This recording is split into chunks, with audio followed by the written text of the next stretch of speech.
Saludos, hermanos, por favor pueden tomar sus puestos. Vamos a estar compartiendo en esta mañana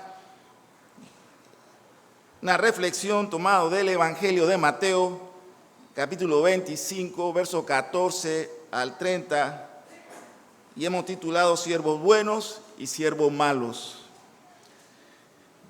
Y este texto en particular que se ha predicado, yo mismo lo he predicado no sé cuántas veces, pero que se ha predicado mucho, a veces se ha hecho el enfoque equivocado. Y ese enfoque a veces lo centramos en el tema de económico, del dinero, pero ese tema de los talentos y de los siervos buenos y malos está lejos de tener algo relacionado con el dinero. Es un tema que está enfocado en la soberanía de Dios y en su acto de creación, donde podemos ver mucho de la pasión de Dios en todos los actos de la creación. Pero para eso quiero pedirle que me acompañen entonces en oración y pedirle al Señor que nos guíe en esta mañana. Oremos. Eterno Dios y Padre Celestial, en el nombre de Cristo Jesús, Señor y Salvador de nuestras almas, una vez más te damos gracias por las puertas abiertas en esta capilla, la oportunidad que tenemos de reunirnos como pueblo tuyo para entregarte, Señor, nuestra adoración y nuestra alabanza. Señor, gracias. Gracias también por este día especial, primer día de la semana, y el día, Señor, que tú has dispuesto para que tu pueblo se reúna y te adoremos juntos. Diversos países, diversos contextos culturales, diferentes horarios, diferentes idiomas, pero es tu iglesia, Señor, tus ovejas, que damos gracias por todo lo bueno que tú eres con nosotros y por esta salvación tan grande que hemos recibido en Cristo Jesús. Padre, gracias. Tú conoces cómo estamos cada uno de nosotros, nuestras luchas, aquellas cosas que nos están afectando, que quieren robarnos la paz o el gozo de nuestra salvación. Las pruebas que enfrentamos cada uno de nosotros, tú las conoces, Señor.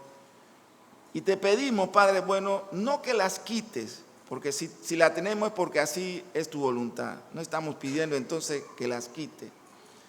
Te estamos pidiendo, Padre bueno, que nos dé la templanza, el carácter, la fuerza para, Señor, resistir cualquiera que sean los eventos difíciles que cada uno de mis hermanos están enfrentando. Danos la fuerza, la templanza, el carácter, la paciencia, la confianza y la fe, Señor, para poder pasar por estos valles difíciles, algunas veces valles de sombra de muerte, por el cual tenemos que pasar. Que estemos enfocados en ti, nuestra mirada puesta en ti, de tal manera, como dice tu palabra, que habiendo acabado todo, estemos firmes y lleno de gratitud y de gozo. Ayúdame, Señor, a exponer tu palabra con todo temor y temblor y que yo pueda bajar por mis propios pies de este púlpito en esta mañana. Y cuando haya acabado todo, salgamos de aquí dispuestos y disponibles para seguir siendo testigos de Cristo a un mundo que está muerto.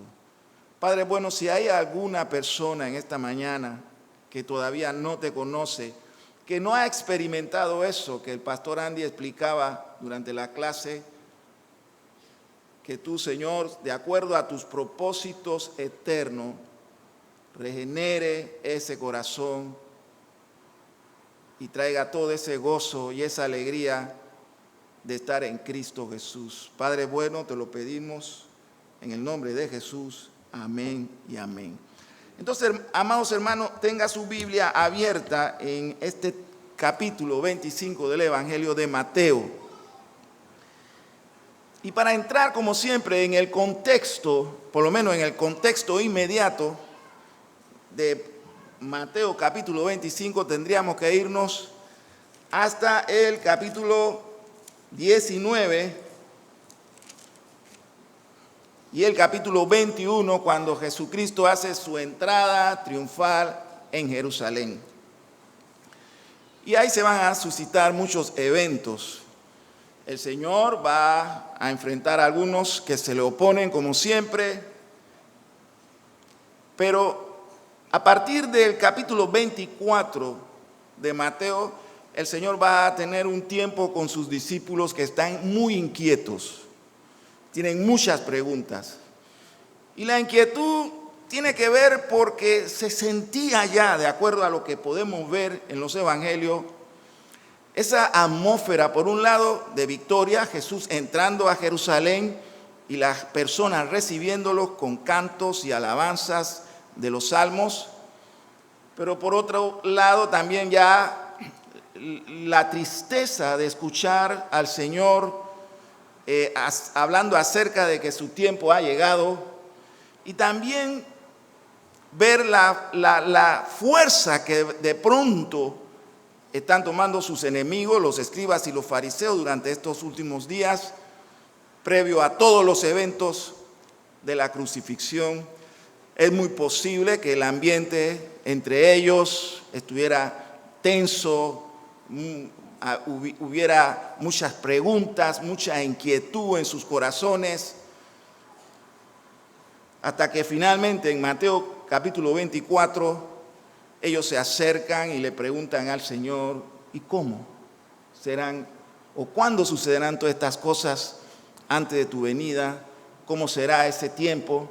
Y a partir de Mateo 24, el Señor empieza a hablarle acerca de lo que está por delante. No solamente para la iglesia, sino para el mundo. Todas estas señales que nos acercan al fin de los tiempos, cuando el pergamino de la historia se está recogiendo y todo, absolutamente todo, anuncia que Cristo está próximo a regresar por segunda vez e instalar su reino eterno aquí en la tierra.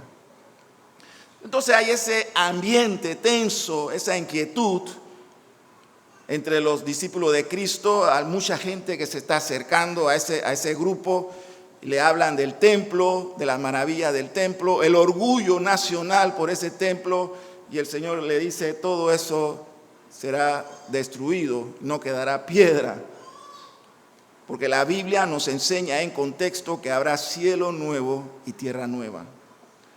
Luego encontramos en el capítulo 25, donde el Señor habla acerca de esta parábola de las vírgenes, aquellas vírgenes sensatas, como todos los que estamos aquí en esta mañana, actuando con sensatez. Estamos despiertos y estamos atentos y estamos alerta, viendo todos los acontecimientos que ocurren en el mundo, y que cada uno de estos acontecimientos nos acercan a ese día glorioso que está pronto por venir, cuando Cristo haga su aparición y ponga todo en orden, y su reino se instalará, y los justos, dice las Escrituras, resplandecerán como las estrellas. Pero aquellos que, habiendo escuchado el llamado de Dios, se resisten y están airados y levantan su puño contra el cielo, serán juzgados y arrojados por la eternidad a causa de su rebelión contra Cristo. Y están las 10 vírgenes insensatas que, conociendo el Evangelio, habiendo escuchado el Evangelio, se descuidaron. Y finalmente, como dice Jesús en este capítulo 25, se cierra la puerta donde hay una gran celebración y ellas quedan por fuera. Y la puerta se cierra, como se cerró el arca de Noé, y ustedes lo conocen en el libro de Génesis. Quien cerró la puerta del arca de Noé fue Dios, el mismo creador. y quien va a cerrar esa puerta. No como ocurrió en el año 2000 con la pandemia, que todas las puertas de los templos en el mundo se cerraron. Eso fue solamente una demostración o un anticipo de lo que sucederá cuando el propio Cristo cierre la puerta. Y lo que vendrá entonces para ustedes, para el pueblo de Dios, gozo, alegría. Se acabaron las pruebas, la angustia, lo difícil, lo arduo del peregrinaje que hay en este momento, mientras somos peregrinos en este mundo. Y vendrá gozo, paz, refrigerio por siempre. Y para muchos, como ya lo hemos dicho, y la Escritura así nos lo dice, crujir de dientes. No crean que aquellos que son condenados a causa de su pecado están allá abajo experimentando algún tipo de arrepentimiento. No lo están. Están todavía mucho más airados, por eso que la Biblia habla del crujir de dientes, porque están muy airados con Dios. Están condenados, pero siguen con una ira eterna, mientras la iglesia estará con gozo perpetuo, alabando y glorificando al Señor. Y ahora entramos entonces en esto de las parábolas de los talentos, cuando el Señor va a hablar acerca de siervos fieles y siervos malos o siervos infieles. C.H. Spurgeon, por allá por octubre de 1889, hablaba acerca de la pasión que podemos ver de Dios en todos los actos de la creación. La creación, todo lo que ha sido creado en el cielo, el espacio, la tierra, el mar, todo nos habla acerca de Dios. Todo está bajo la firma, el puño y letra de Dios en los actos de creación. Lo podemos ver. La belleza, la armonía, la gracia, todo lo que ha sido creado por parte de Dios, todo ha sido creado por Dios, muestra su personalidad. Nuestro Dios, el único Dios verdadero, es un Dios que tiene una pasión grande por el amor, la belleza, la estética y la armonía. La creación no es una creación desordenada. Y donde hay caos es por causa del pecado de nosotros. Pero dice Génesis que Dios hizo todo bueno y Dios vio que todo era bueno y lo bendijo. Y cuando miramos las estrellas, una distinta a las otras en gracia y en belleza. Cuando vemos las hojas de los árboles, qué cantidad y variedad de hojas de diferentes tamaños y de colores, de tonos. Cuando vemos los árboles, qué cantidad de variedad de formas. Los peces, distintos tamaños, colores. Los animales, la majestad y la fuerza del elefante. Y vemos también el conejo con su agilidad, como decía Spurgeon, buscando su madriguera. Armonía, diversidad, belleza y gracia. Todos los actos creados. Y vemos a los hombres. Hombre y mujer lo hizo Dios. De diferente cultura, tamaño, colores, formas, talentos. Y de eso precisamente trata este texto. De lo que Dios nos ha dado. El gusano, que tiene un propósito y ha sido creado por Dios, Él no está diciendo, ¿por qué no fui creado como un ángel? Cada cosa tiene un propósito y todos los propósitos de cada cosa es la gloria de Dios. Por eso que el gusano no puede decir, ¿por qué me hizo el creador gusano y no me hizo un ángel? Porque cada cosa, como cada persona, cada nación y cada cultura tiene ese propósito, ese mismo propósito, la gloria del Señor. Acompáñenme ahora, antes de pasar al texto que vamos a utilizar, a Romanos capítulo 9, para ir ya sentando más fundamento. Y vemos el verso 20. Mas antes, pregunta Pablo, oh hombre, ¿quién eres tú para que alterques con Dios? Dirá el vaso de barro al que lo formó, ¿por qué me has hecho así? ¿Quiénes somos nosotros para cuestionar a Dios? ¿Por qué me hiciste así? ¿Por qué no soy un hombre rico económicamente? ¿Por qué soy un hombre? ¿Por qué nací hijo de una humilde campesina? Bueno, todo tiene como propósito la gloria de Dios. ¿Por qué nací en este país y no en otro? Porque todo tiene un propósito y ese propósito es la gloria de Dios. Entonces, dice el Señor, Mateo 25, verso 14, porque el reino de los cielos es como un hombre que yéndose lejos llamó a sus siervos y le entregó sus bienes. Y en medio de la diversidad cultural, de las capacidades intelectuales que tenemos, uno más que otros, de los sexos, hombre y mujer, el Señor a todos los seres humanos le ha entregado talentos, dones, habilidades, capacidades. Algunos más que a otros. Y esa ha sido una repartición soberana. Así quiso Dios.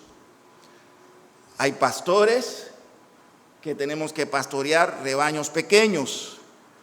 Eso lo quiso Dios. Yo puedo orar y madrugar y debo hacerlo y decirle al Señor, yo quiero una congregación de 1,000, 2,000, 3,000 personas. Pero si no es el propósito de Dios, seguiré siendo un pastor de un redil pequeño y tengo que pastorear con tal pasión como si fuera un redil grande. Porque ¿quién es el que añade a la iglesia si no es Cristo Jesús? De tal manera, amados hermanos, que dice este texto que el Señor se iba de viaje, un hombre se iba de viaje y le entregó bienes a sus siervos para que trabajaran, para que administraran, para que lo pusieran a producir. Todas las personas que estamos reunidas aquí en esta mañana, el Señor nos ha dado habilidades, dones, capacidades. Pero es muy probable, y cada quien tiene que, dice Pablo, examinarse a sí mismo, es muy posible que también entre nosotros haya algunos que simple y sencillamente no están poniendo a trabajar los dones y talentos que Dios le ha dado. Puede ser por miedo, y lo vamos a ver más adelante, por algún tipo de impedimento que ellos mismos se fijan y no pueden desarrollar y poner a producir aquellas cosas, dones y talentos que han recibido. Y esa es una enorme responsabilidad y de la que, igual que estos hombres de este relato, tendremos que rendirle cuenta al Señor. Amados hermanos, yo lo voy a inquietar mucho, porque si es cierto que esta salvación la hemos recibido por pura gracia, dice Pablo escribiendo en la carta a los Efesios, en el capítulo 2, verso 10, que el Señor también tiene preparados las obras que nos anteceden y por la cual tenemos que caminar. Entonces sería bueno que nos preguntásemos si estamos caminando en esas obras que el Señor ha preparado delante de cada uno de nosotros o sencillamente estamos actuando de manera negligente. Dice el verso 15, a uno dio 5 talentos.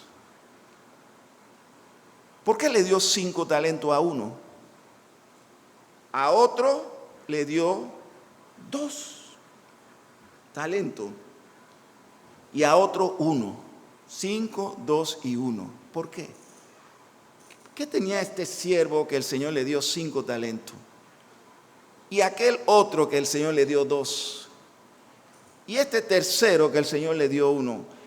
¿Qué criterio utilizó este hombre, este amo, este señor, para distribuir estos talentos así, 5, 3, 2, y 1. ¿Qué criterio el Señor o este Señor usó? ¿Qué criterio utilizó Dios para darte a ti más y a mí menos? ¿Qué criterio utilizó Dios? Que a algunos de aquí le ha dado 5 y a otros le ha dado 2 y a mí me ha dado 1. ¿Qué criterio utilizó Dios al repartir estos dones? Bueno, hermano, la respuesta es tan simple y tan sencilla que muchas veces nos resistimos a aceptarla. Su pura voluntad, su gracia y su soberanía así lo quiso. Y por esa es la razón que usted tiene más habilidades que yo. Esa es la razón por la que usted tiene más talentos que yo, porque así lo quiso el Señor. Algunos podrán decir, no fue justo. El Señor quizás actuó con prejuicio. Y eso serán solamente nuestras argumentaciones. Lo cierto es que el Señor es soberano y Él dio a cada uno la cantidad y como Él quiso. Pero tanta responsabilidad tiene el que recibió 5 como el que recibió 2, como yo que he recibido 1. Y eso lo vamos a ver. A cada uno, dice el verso 15, conforme a su capacidad, y luego se fue. Repartió, él hizo un juicio soberano, entregó bajo su criterio y luego se fue.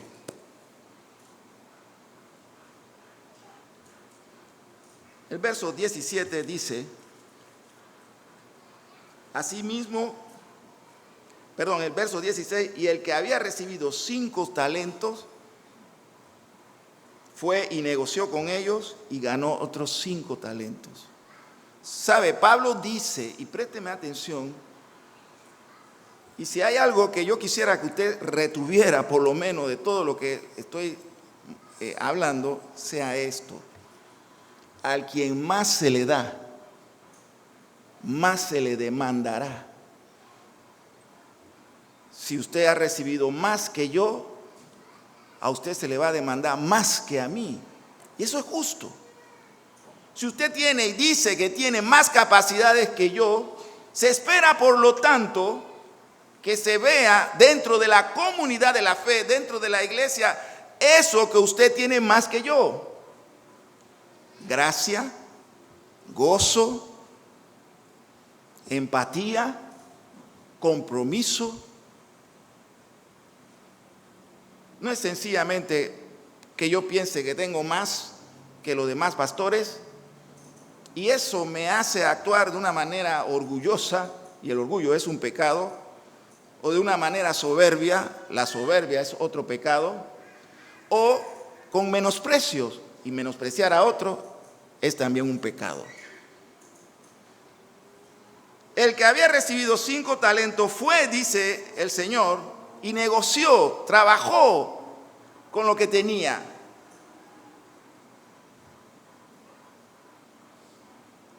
Y ganó otros 5 talentos. Multiplicó los dones y los talentos que habían recibido de parte del Señor. Cuando se trabaja, cuando trabajamos, cuando somos diligentes, cuando somos organizados, cuando aprendemos a planificar nuestras vidas y a ordenar nuestros pasos, siempre habrá más tiempo para el descanso, para estar en la familia, para cuidar nuestra salud, para distraernos y divertirnos. Cuando se vive con planificación. Le decía yo, creo que hace algunas semanas atrás, que uno de los grandes problemas de nuestra cultura en Panamá, que nosotros no planificamos nuestras vacaciones. Una gran cantidad de la población panameña que trabaja, a la semana de haber iniciado sus vacaciones, si son de un mes, ya están sin dinero. ¿Sabe por qué? Porque sus vacaciones no han sido planificadas. Y ellos piensan, ellos dicen, este mes que me adelantaron son de mis vacaciones. Inmediatamente empiezan a gastarlo sin un plan. Cuando se terminan las vacaciones y vuelven al trabajo, están endeudados, sin dinero y frustrados. Y empiezan a pedir prestado, vales, la empresa y todo lo demás. Y luego de un mes que deben regresar con ánimo, con deseo de trabajar, entran frustrados, cansados, más que cuando salieron y sin dinero. Entonces se endeuda. Así que siempre se tiene que tener un plan. Hasta para gastarse un centavo hay que tener un plan. Por un centavo se tiene que tener un plan. Usted no puede pensar, yo voy a empezar a planificar y a tener presupuesto cuando llegue a tener 10,000 o $1,000,000. No, amado hermano, usted si no se acostumbra, si no se disciplina a tener un plan y un presupuesto, usted siempre tendrá el problema que el dinero no le alcanza. Este hombre, a quien el Señor, su amo, le dio 5 talentos, entendió, comprendió que no se puede vivir esta vida sin un plan, sin un presupuesto y sin un propósito. La iglesia tiene que tener una visión. Esa visión debe venir de Dios. Y toda la comunidad de la fe tiene que poner su talento para que avancemos de acuerdo a los propósitos que Dios tiene con esta iglesia y en la vida de cada uno de nosotros. Amado hermano, por lo tanto, le quiero preguntar si usted tiene un plan, si usted tiene un presupuesto y si hay un propósito fijo en tu vida. O usted es como esas barcas que están a la orilla de los mares, que el mar mueve a placer. O usted es un árbol fijo que tiene un propósito y usted sabe que en cada estación determinada usted dará su fruto. Luego el Señor avanza un poco más y dice, asimismo, el que había recibido 2, ganó también otros 2. Todo tiene que ver con la producción, todo tiene que ver con la planeación, con el trabajo, con la diligencia. El llamado a ser miembro de la comunidad de la fe es un llamado a ver el ejemplo, no solamente del Padre Creador, sino incluso de nuestro Salvador Jesucristo, constantemente trabajando, constantemente atendiendo la misión que el Padre le había dado, hablando, sanando, enseñando, enfrentando, creando controversias con los escribas y los religiosos, pero constantemente el Señor trabajando. Y antes de iniciar su ministerio terrenal, trabajando en las faenas propias de los carpinteros de su tiempo. Constantemente trabajando. Dice Jesucristo que el Padre y Él trabajan aún. ¿Y por qué no nosotros? Queremos ser semejante a Cristo, nos gozamos sabiendo que el Señor nos ve y que estamos siendo formados a la semejanza de Cristo. Nos gozamos saber que somos hijos de este Dios creador. Bueno, si todo eso es cierto, y lo es, ¿por qué no imitamos a nuestro Padre y a nuestro Señor? Que ellos siempre, hasta el día de hoy, están trabajando. Trabajar no es una maldición. Algunos dicen, no, esta es una maldición el trabajo. El trabajo fue dado antes de la caída. Por tanto, no es una maldición. Dice que que había recibido 2, ganó 2 más. Luego, y el enfoque central está en el verso 18 que dice, pero el que había recibido 1 fue y cavó en tierra y escondió el dinero de su señor. Me temo, amados hermanos, que así mismo hacemos mucho de lo que estamos aquí. El Señor nos ha dado habilidades y muchos prefieren enterrarla actúan de una manera irresponsable. Por eso es que vienen las aflicciones. Y por eso es que a veces cuando estamos en medio de la aflicción y oramos al Señor, sentimos que el cielo se ha vuelto de bronce y nuestras oraciones no pasan del techo de la casa. Porque queremos tener la complacencia con Dios, pero estamos viviendo de manera negligente. No funciona así, amados hermanos. Usted no puede esperar vivir de una manera negligente, alejado de la palabra de Dios y esperar que apenas usted doble rodilla e invoque el nombre del Señor, se abra al cielo y el Señor responda. El Señor no tiene esa y ninguna debilidad con ninguno de sus hijos.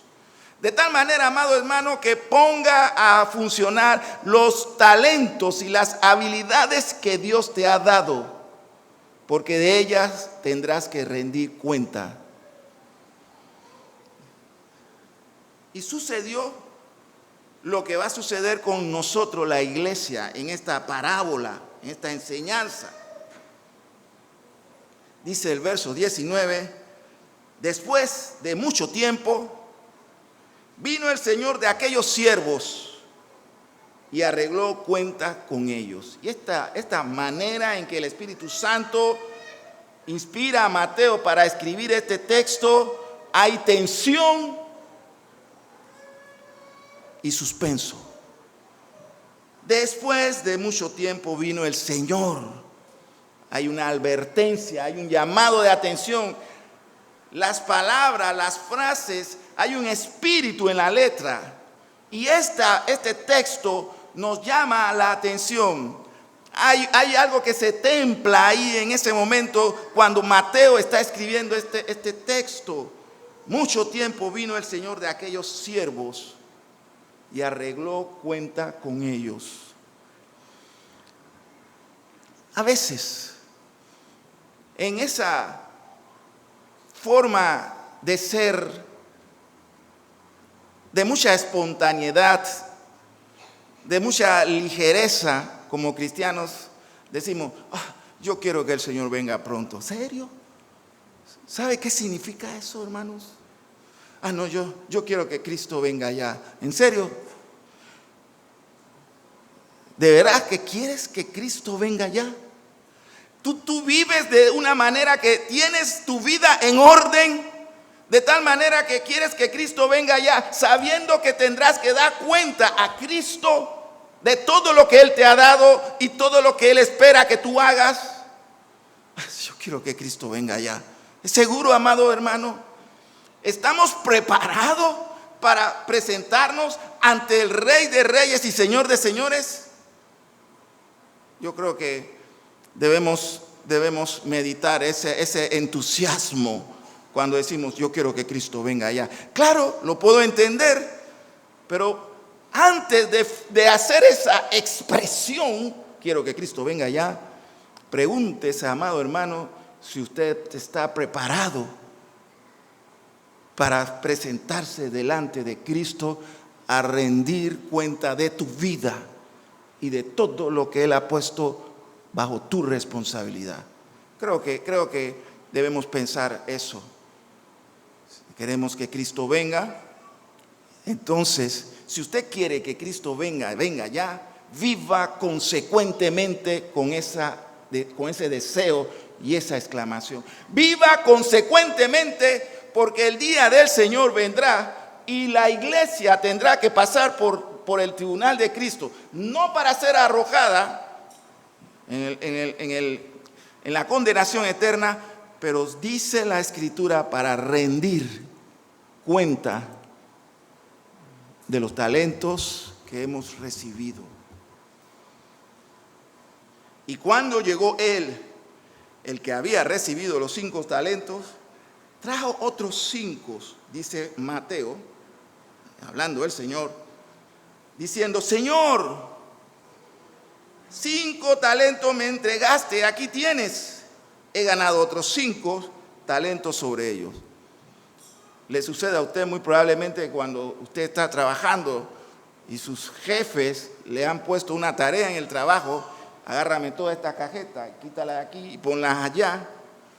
Y cuando el jefe viene, usted dice, jefe, ya hice lo que me pediste, moví lo que me dijiste, estas cajetas, las moví donde me dijiste. ¡Qué alegría! Recuerdo cuando era niño que mi mamá me decía, tiene que lavar los platos, después tiene que barrer la casa, después tiene que trapear, limpia tus zapatos, haz tu tarea de mañana, arregla tu uniforme y no me veas televisión en la noche. Entonces, había que hacer todo. Y mi mamá entonces se aseguraba, los platos están limpios, la casa se barrió, se trapeó, hiciste tu tarea, así aquí está mi tarea. ¿Puedo ir a ver la televisión? No, te dije que te fuera a dormir. Tenemos que dar cuenta, amados hermanos, al Señor. No podemos pensar que nuestra salvación es para simple y sencillamente cruzarnos de brazos, no hacer nada y vivir lamentándonos. Ni en la eternidad viviremos así. A veces escucho que en la eternidad ya estaremos descansando. Amados hermanos, Jesucristo dice que Él y su Padre hasta el día de hoy trabajan. Usted en verdad está pensando que en la eternidad usted no va a trabajar, se equivoca. Por lo tanto, seguiremos haciendo aquella cosa por la cual hemos sido creados por Dios. 2, trabajar para la gloria de Él. Eso lo vamos a hacer en la eternidad. Así que si usted piensa que la eternidad es un crucero eterno, amados hermanos, quédese mejor en el muelle, en el puerto, porque en la eternidad seguiremos trabajando para la gloria de Dios. ¿Qué cosas haremos? Dice Pablo, cosas que ni la mente ni el corazón del hombre pueden entender, pero que Dios tiene preparado para los que le aman. Dice el verso 21, y su Señor le dijo, bien, siervo y fiel, sobre poco has sido fiel, sobre mucho te pondré, entra en el gozo de tu Señor. Pablo dice en 1 Corintios capítulo 3, acerca del tribunal de Cristo, que muchos vamos a recibir pérdidas cuando nos presentemos delante del Señor. Porque usted sabe lo más terrible que puede pasarle a un creyente, alguien que ha experimentado todo eso que nos enseñan los pastores, la elección incondicional, la regeneración del corazón, el llamado eficaz. Con todos esos puntos doctrinales, ¿sabe lo peor que le puede pasar a un creyente? Que al momento, cuando se tenga que presentar ante el tribunal de Cristo, reciba pérdida, no de salvación, pero sí de sus obras. Dice el verso 22, llegando también el que había recibido 2 talentos, dijo el Señor, 2 talentos me entregaste, aquí tiene, le dijo el siervo al Señor, he ganado otros 2 talentos sobre ellos. Y la respuesta de su Señor, bien, buen siervo y fiel. Ese debe ser la meta. Usted quiere una meta sublime en la vida que trascienda la eternidad. Todos debemos plantearnos ese tipo de metas. Una meta aquí que tenga resonancia en la vida eterna. ¿Sabe cuál puede ser? La obediencia. Obedecer. Su Señor le dijo, bien, buen siervo y fiel. Sobre poco has sido fiel, sobre mucho te pondré. Entra en el gozo de tu Señor. Hay muchas veces amargura en la comunidad de la fe. Hermanos que dicen, no siento el gozo, no estoy animado, no estoy motivado.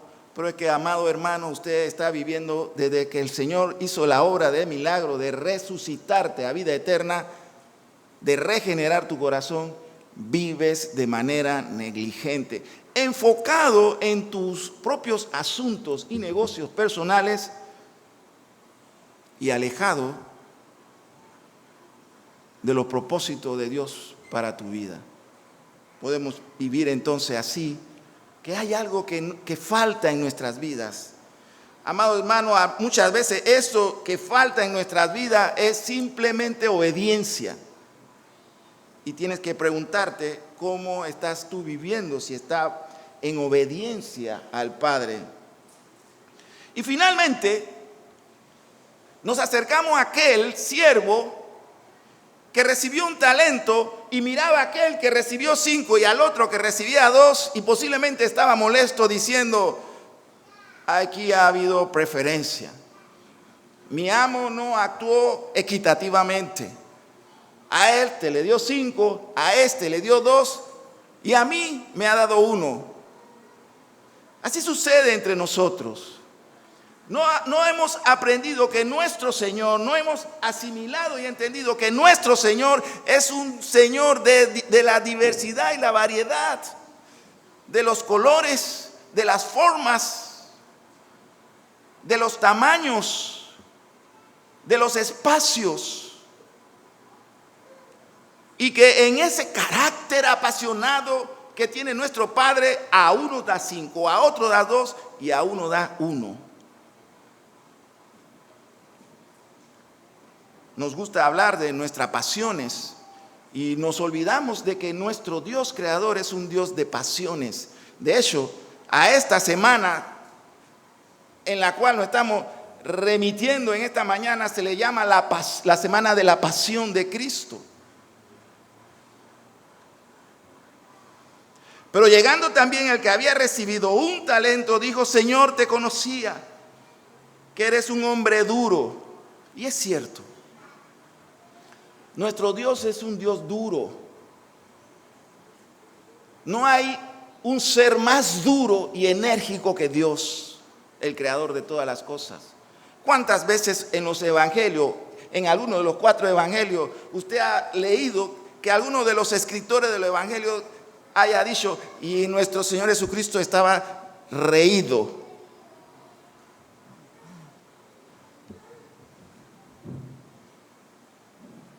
Lucas capítulo 10 habla cuando los 70 discípulos que fueron enviados por el Señor de 2 en 2 a llevar las buenas nuevas regresan y le hablan, y lo único que dice el escritor del evangelio es que el Señor se regocijó en aquella noche o en aquel momento. Este siervo conoce a su Señor. Señor, yo sé que tú eres un Señor duro. Y todo lo que estamos aquí en esta mañana sabemos que nuestro Dios es un Dios duro. El simple hecho de comprender y entender que nuestro Dios es un Dios duro debería causar temor y temblor y ponernos diligentemente a trabajar para aquellas cosas o por aquellas cosas que el Padre nos ha pedido que hagamos. Porque sabemos que el Señor es un Dios duro. Pero a veces nos comportamos como que si nuestro Dios, si nuestro Señor fuera uno de estos amos que son informales, que le gusta el relajo, que le gusta tomar baño de pueblo, cuando todas las escrituras apuntan de que el tema de Dios es serio.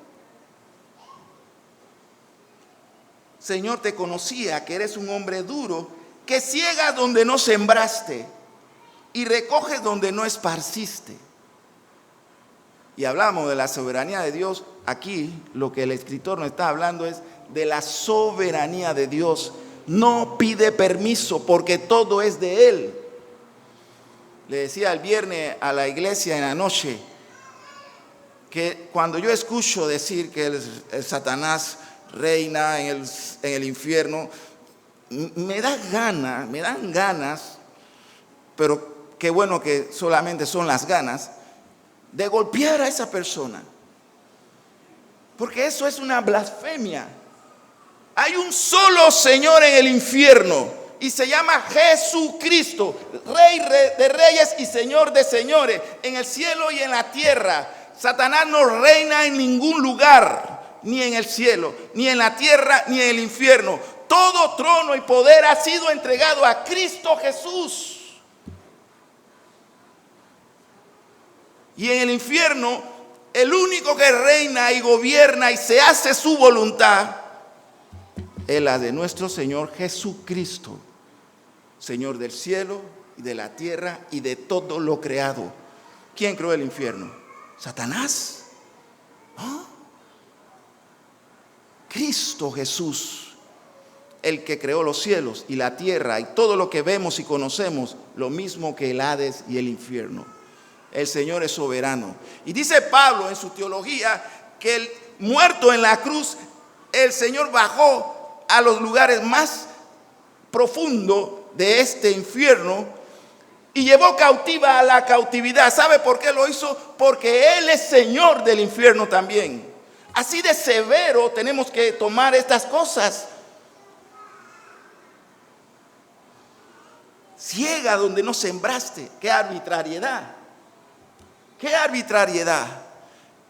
Dios siembra donde no segó y recoge o esparce según su voluntad. ¿Alguien puede cuestionar a Dios? ¿Se levantará uno de la descendencia de Adán, del Adán caído, a cuestionar a Dios? No, no se puede. No hay quien ose atreverse, dice Pablo en el capítulo 9 del libro de Romanos, a altercar con Dios. ¿Por qué hiciste esto y aquello? ¿Por qué a este diste 5, acá 2 y a mí me diste 1?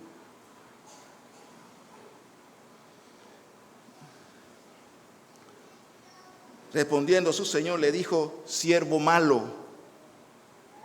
y negligente. Mire, siervo malo y negligente.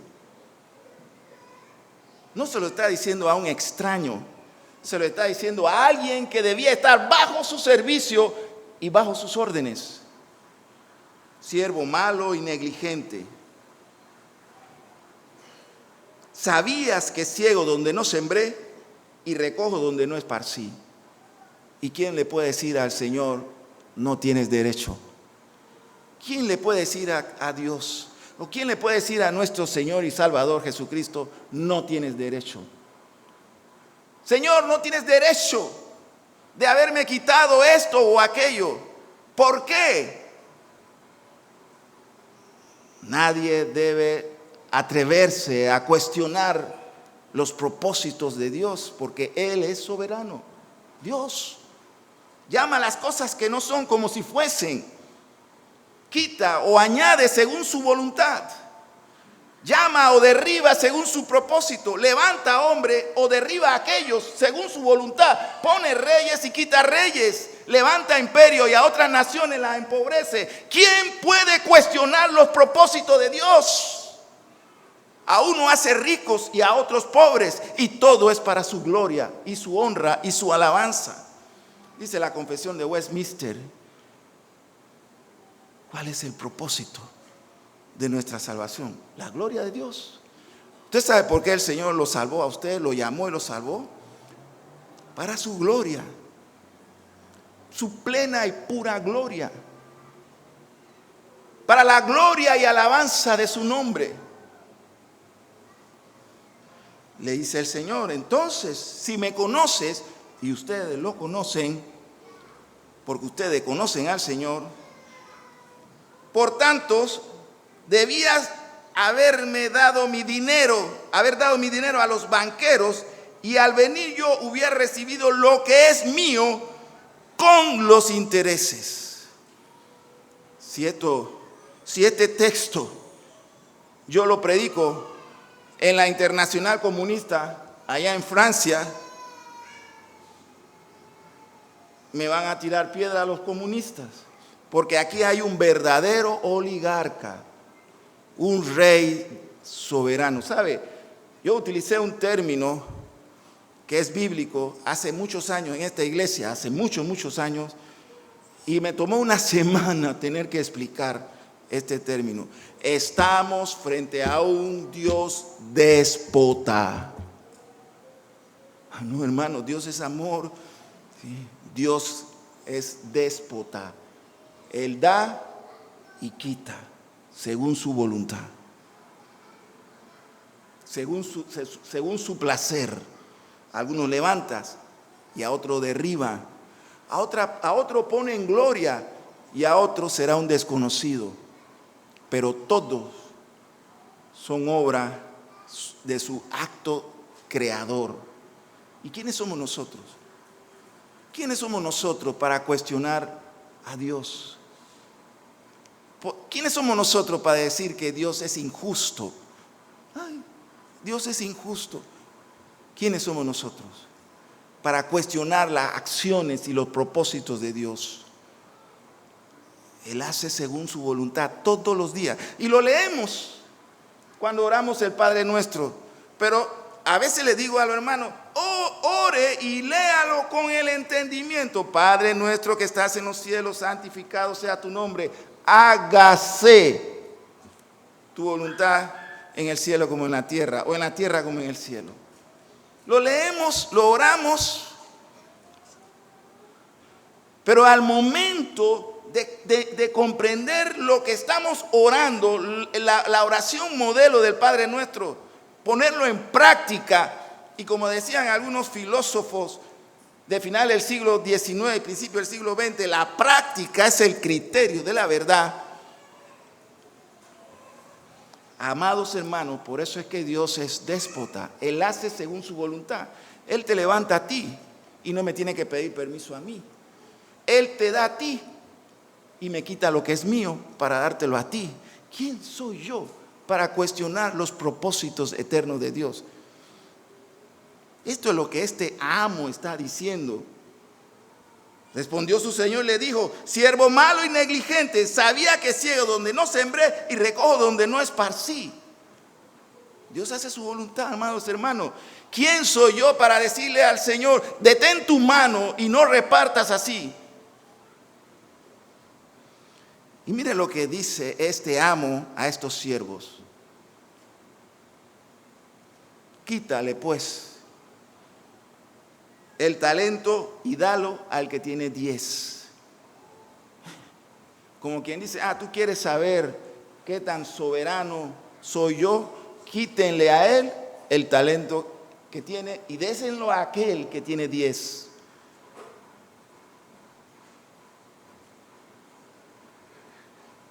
Porque al que tiene, a usted, a mí, al que tiene le será dado y tendrá más. Pero aquellos que trabajan, que están siempre, cada mañana que amanece, buscando el rostro de Dios, encomendando su día al Señor y agarrando las herramientas que tenga, que la que Dios te haya dado, y a trabajar para la gloria de Dios, a expandir la creación. Amados hermanos, recuerde lo que el Señor le dice a Abraham: somos descendientes de Abraham, justificado ahora por el postrero Adán. Pero la comisión sigue siendo la misma: enseñorearnos en la creación. Tenemos que inventar, tenemos que hacer cosas, tenemos que mirar al espacio y decir: quiero subir a las estrellas.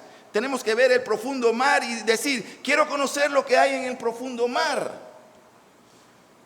Tenemos que ver este cerro y decir: este cerro hay que moverlo y ponerlo acá y construir una gran ciudad allá.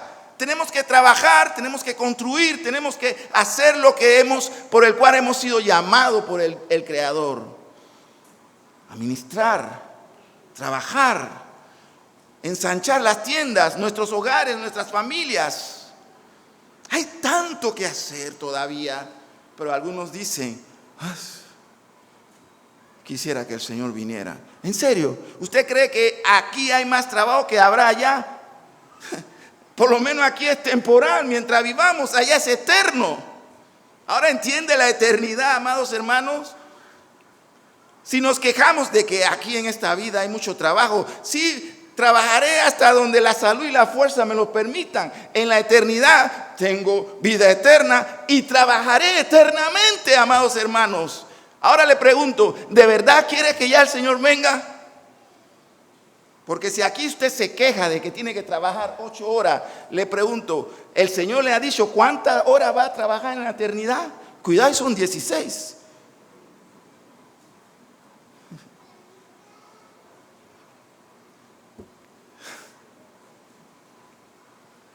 Tomemos a Dios en serio. y pongámonos del lado del siervo fiel, que vive pensando en la venida de su Señor, pero que mientras espera a su Señor, está trabajando, orando, compartiendo las buenas de salvación, construyendo, levantando, cocinando, planchando, construyendo, tirando piso, escribiendo lo que el Señor te haya dado según las habilidades que Dios te dio. Al que tiene le será dado y tendrá más, y al que no tiene aún lo que tiene le será quitado. Y entonces este siervo, que muy posiblemente pensaba con rencor, a este dio 5, a este dio 4, a mí me dio 1, bueno, le quitó ese 1 que le había dado y se lo dio al que tenía más. Porque Dios es déspota. Dios es soberano. No es medio soberano. No es una soberanía parlamentaria como lo encontramos en muchos de los gobiernos de Europa. Sino que es una soberanía total y absoluta. Y no la comparte con nadie.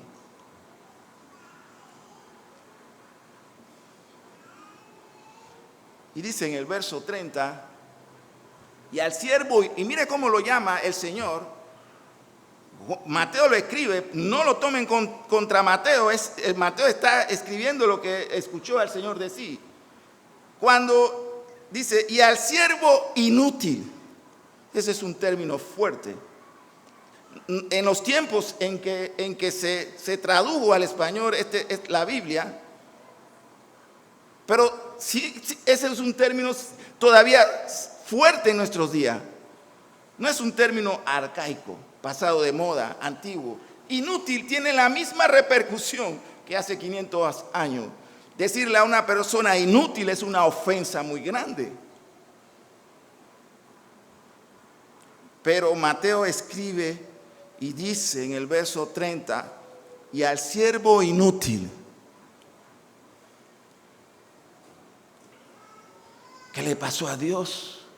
¿Qué le pasó a nuestro Señor? Estaba agotado, estaba cansado, lo hicieron enojarse los escribas. No, mamá, no. El Señor así nos va a decir a muchos, siervo inútil. Dice, echarlos en las tinieblas de afuera, allí será el lloro y el crujir de dientes. Entonces, amados hermanos, en el libro de Apocalipsis, capítulo 21, dice que los cobardes están de número 1, aquellos que van al infierno. Ni el miedo, ni la cobardía, ni la negligencia, ni la pereza deben detenerte, amado hermano. Haz lo que tienes que hacer. Pon a trabajar aquellos dones y talentos, aquellas virtudes que el Señor te dio. Si eres constructor, construye.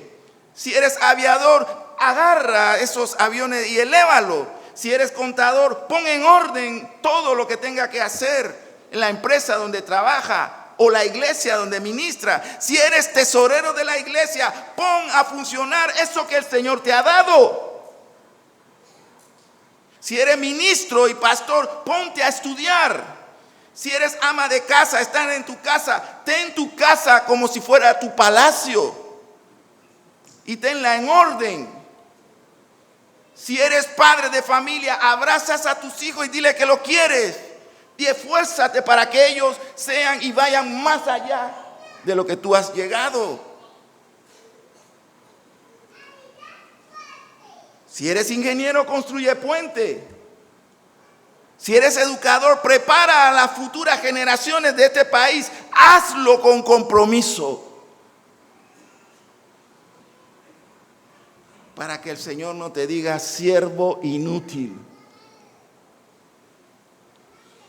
sino que te diga como a los dos primeros, bien hecho, siervo fiel.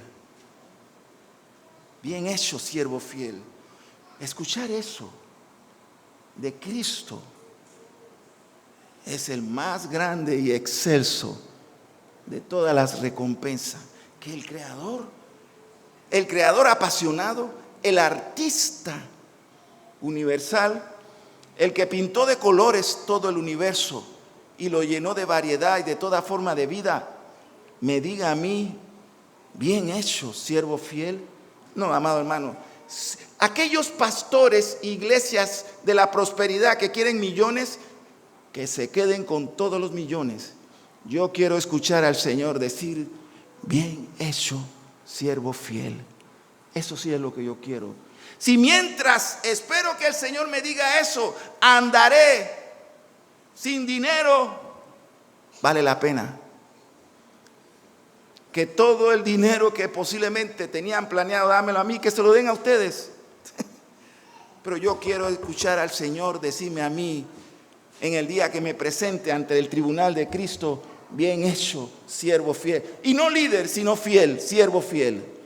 Si algunos aquí quieren ser líder, que le vaya bien. Pero yo seguiré lavando los pies de los santos.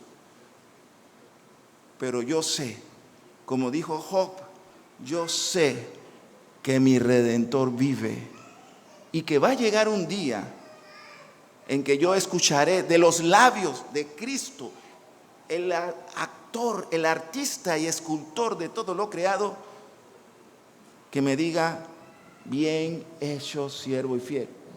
Entra en el gozo de tu Señor. Si quieren decir, pero ¿cómo es que Dios es déspota?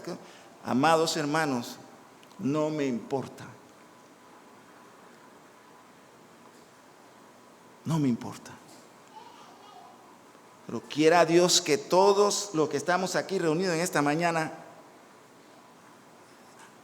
nos detengamos un momento y hagamos lo que Pablo recomienda. Examínate a ti mismo, a ver si eres de la fe.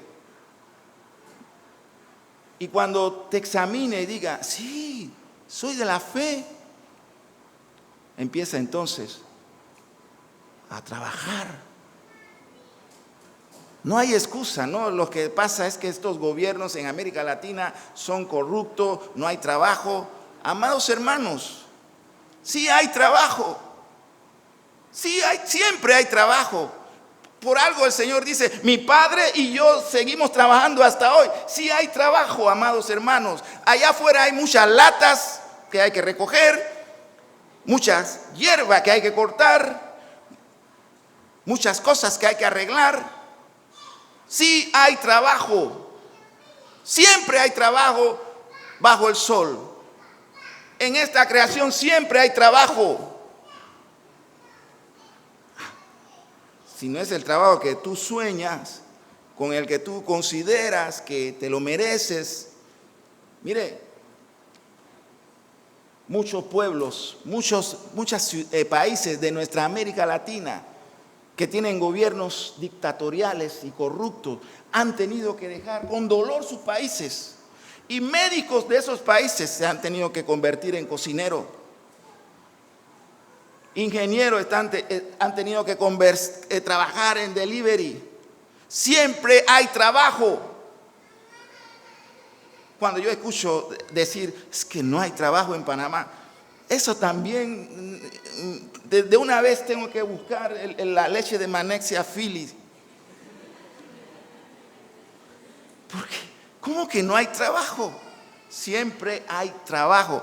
Y durante los días más oscuros de este país, por allá al final, en la década de 80, cuando decían que no había trabajo, el Señor me proveyó.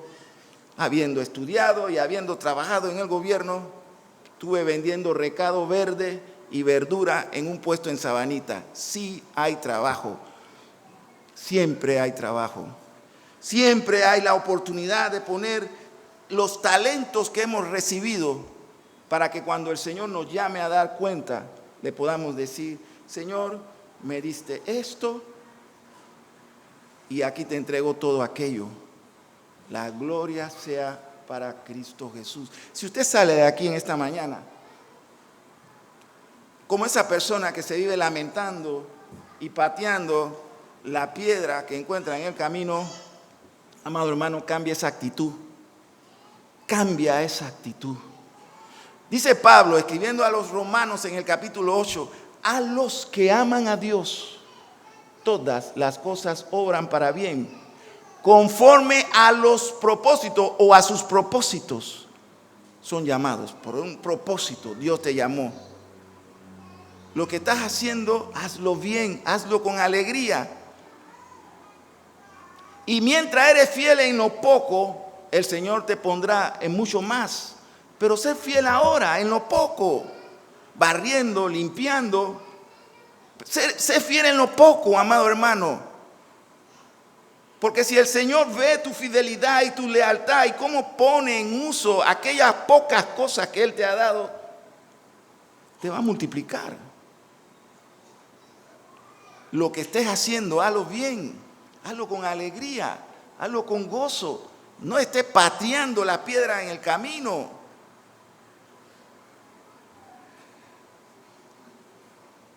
Y así encontramos que el Señor habla de estos talentos, el de las vírgenes y de estos talentos.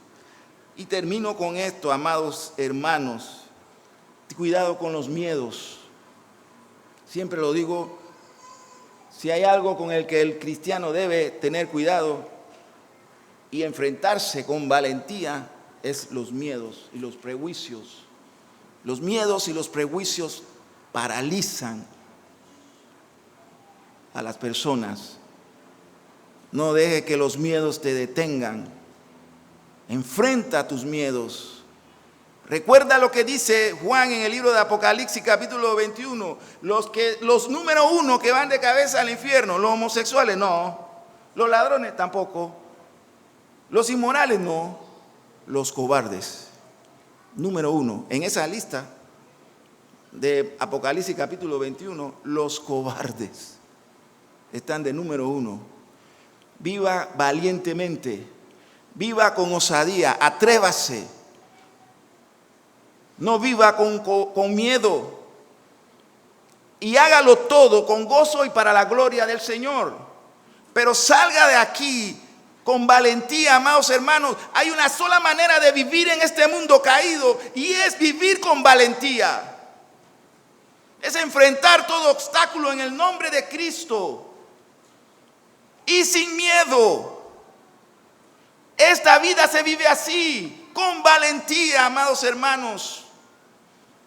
El reino de los cielos, dice el Señor, se hace violento y solo los violentos lo arrebatan. Aquellos que se atreven, aquellos que no se dejan echar para atrás, que son como el león que no retrocede. Aquellos que dicen, yo voy a pelear hasta que yo logre conquistar esta montaña. Sea que esté en tu país o que esté en un país extraño al que naciste. No te dejes intimidar, porque si eres de Cristo, todo el universo te pertenece. Cada país y nación, cada tribu y pueblo y lengua, cada océano y río es de Cristo y tú también. Así que deja de estar intimidándote. Y deja el miedo, porque los cobardes no heredarán el reino de los cielos, sino los valientes, los violentos, los que dicen lo voy a conquistar, lo voy a tomar, lo voy a hacer. En el nombre de Cristo lo voy a hacer. Y lo conquistan. Y hacen de esas ciudades filisteas campamento santo del Señor. Pero es peleando, amados hermanos. Es orando y parándose de la oración y sacando la espada y avanzar, porque los cobardes no entran ni en el gozo del Señor ni en la vida eterna. No hay lugar para los cobardes. En el cielo, en la eternidad, cuando Cristo venga y establezca su reino aquí, se le podrá decir ciudad de los valientes de Cristo. Porque no habrá ni un solo cobarde. Porque los cobardes, dice la Biblia, no entrarán en el reino del Señor. Cierre sus ojos, por favor.